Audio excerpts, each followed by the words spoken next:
जय गुरुदेव। देखिए, आज जो मैं साधना लेकर आया हूँ वह जो अप्सरा जो क्रम चला हुआ है उसी में एक और साधना लेकर आया हूँ। और ये जो अप्सरा है यह अगर देखिए इसको साधना को स्त्री या पुरुष कोई भी साधक या साधिका कर सकता है। और बहुत ही महत्वपूर्ण यह साधना और इसके पूर्ण लाभ उठाएं आप। अगर इसे कन्या करती हैं और वह उनका जो आकर्षण तत्व उसमें नहीं है कन्या में, जिस कारण से उन्हें विवाह में भी बाधा आ रही हो या फिर सौंदर्य में भी कमी हो उनके, है ना, तो वह महसूस करती हो, तो यह वह साधना कर सकती हैं और इसका पूर्ण लाभ उठाएं। क्योंकि यह साधना देखिए अगर वह करती हैं तो उनमें जो ये तत्व होता है अप्सरा का वह अपने आप ही आ जाता है। उनमें आकर्षण तत्व सौंदर्य में उनके जो निम्नता रहती है वह उसकी पूर्ति कर देती है यह अप्सरा। अंग प्रत्यंग में बदलाव उत्पन्न हो जाता है और श्रेष्ठता बन जाती है, वह ठीक अप्सरा के समान ही उसमें परिवर्तन हो जाता है। तो अगर कोई स्त्री करती है तो वह इस यौवन मंजरी के समान ही उसका स्वरूप हो जाता है। धीरे धीरे बदलाव आकर्षण उत्पन्न क्रिया हो जाती है उसमें। तो ऐसी ही ये श्रेष्ठ साधना है। सखी रूप में या मित्र रूप में वह कन्या यौवन मंजरी अप्सरा साधना कर सकती है। और वहीं अगर पुरुष भी इसे कर सकते हैं, उनमें आकर्षण की कमी है और जो अभाव है उनकी पूर्ति कर देती है यह अप्सरा। और वह प्रेमिका रूप में इसे की साधना कर सकते हैं और मार्गदर्शन अप्सरा का सहचर्य प्राप्त करते हुए आगे बढ़ सकते हैं जीवन में, है ना। वो प्रेमिका वाले सारे ही कर्तव्य यह अप्सरा उनके लिए निभाएगी। तो ऐसी ही यह यौवन मंजरी जो अप्सरा होती है वैसी ही यह श्रेष्ठ अप्सरा साधना है। और अब मैं विधि आपको इस साधना की जो है बता देता हूँ कि इसकी साधना की विधि क्या है, ठीक है ना। तो साधक या साधिका देखिए इस साधना को यौवन मंजरी अप्सरा जो है किसी भी शुक्रवार से प्रारंभ कर सकते हैं। शुक्ल पक्ष का जो शुक्रवार रहेगा उससे आप इस साधना को रात्रि 10 बजे से प्रारंभ करें। और जिस रूम में आप बैठें साधना करें वह एकांत रूम होना चाहिए और साधना काल में उसमें कोई आपके सिवा प्रवेश ना करे, ठीक है ना। साधना को पूर्ण रूप से गुप्त रखेंगे आप और यह साधना 10 बजे से रात्रि में प्रारंभ करेंगे। इस साधना में वस्त्रों का कोई नियम नहीं है, आप कोई भी वस्त्र पहन सकते हैं, बस साफ सुथरे वस्त्र हों साधक या साधिका, ठीक है ना। अपने रुचि के अनुसार धारण कर सकते हैं, ऐसा नहीं है कि आपको धोती ही पहननी है, जो भी वस्त्र उत्तम हो वह पहन लें। और आवश्यक सामग्री के रूप में जो चाहिए आपको प्राण प्रतिष्ठित मंत्र सिद्ध यौवन मंजरी अप्सरा यंत्र की आवश्यकता पड़ेगी और आकर्षण माला की, है ना, उसका प्रबंध कर लें आप। और साधना स्थल को आप पहले से ही धो पोंछ कर साफ कर लें और उसे अपनी रुचि के अनुसार सुसज्जित कर पीले रंग के आसन पर उत्तर दिशा की ओर मुँह करके बैठें। घी का एक बड़ा दीपक एवं अगरबत्ती प्रज्वलित कर लें तथा यंत्र को किसी ताम्रपत्र में रखें, ठीक है। उसे स्नान कराकर पोंछ लें। यंत्र के मध्य में कुमकुम से एक बड़ी बिंदी लगाकर उस पर कुछ पुष्प की पंखुड़ियाँ रख दें। और देखिए यौवन मंजरी अप्सरा के स्थान की भावना करें, स्थापना की, माफ़ कीजिएगा, यंत्र भावना करें।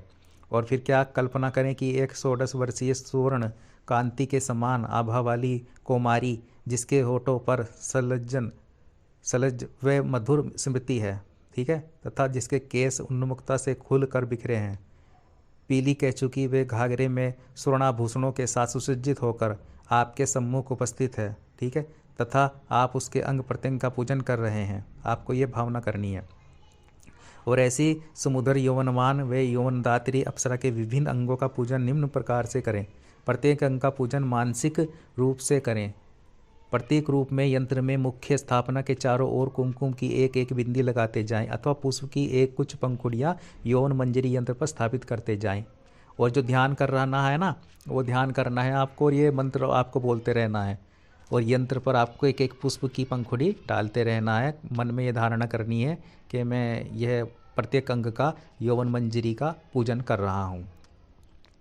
और हर मंत्र के साथ एक पंखुड़ी यंत्र पर आप अर्पण करें।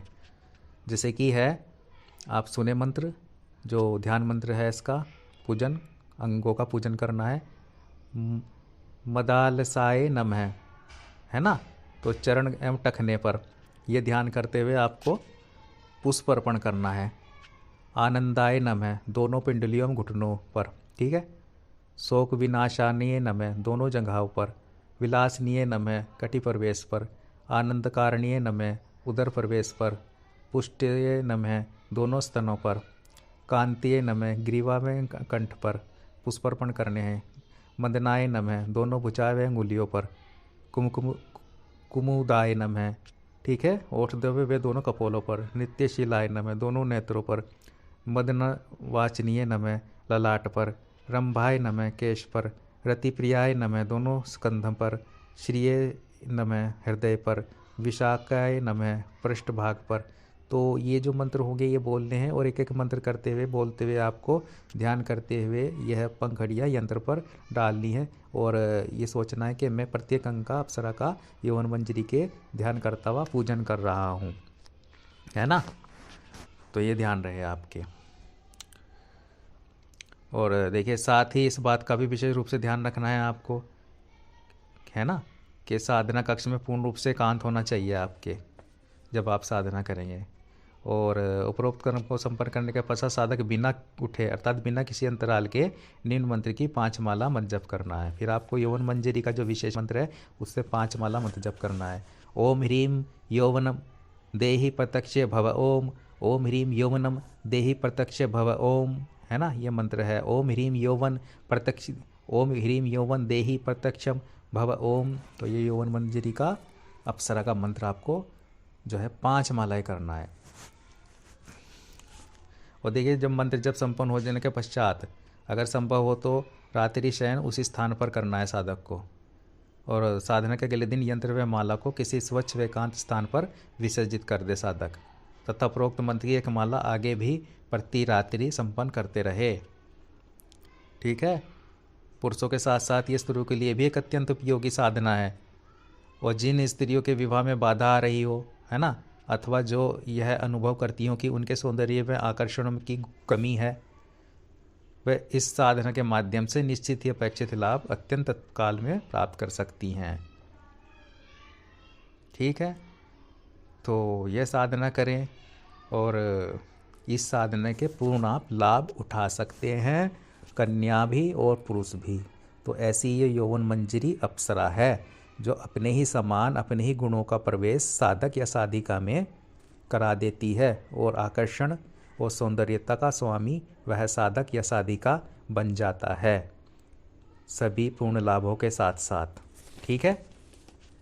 तो जय गुरुदेव, जय निखिलेश्वरन जी महाराज। यह साधना करें और लाभ उठाएं। जय हो।